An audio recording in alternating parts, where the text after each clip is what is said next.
Panibagong achievement na naman ang nakamit ng aktres na si Judy Ann Santos sa kanyang culinary journey. Ang 50th MMFF Best Actress gumraduate sa culinary school with flying colors. Ang proud moment ni Chef Juday tutukan sa Showbiz Report na ito.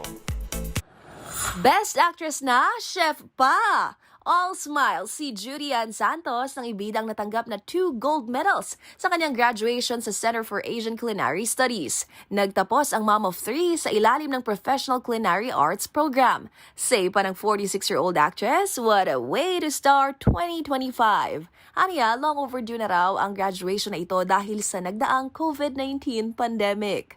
Hanggang madaling araw nag-aaral kami because naniwala sila na gusto kong matutunan itong mundo ng culinary. So, you're never too old to learn something new. So, aral pa tayo some more. Yay! Graduate na ako at 46! Bukod sa pagiging mahusay na aktres, si Juday katuwang ang kanyang mister na si Ryan Agoncillo ay mayroong restaurant na Angry Dobo.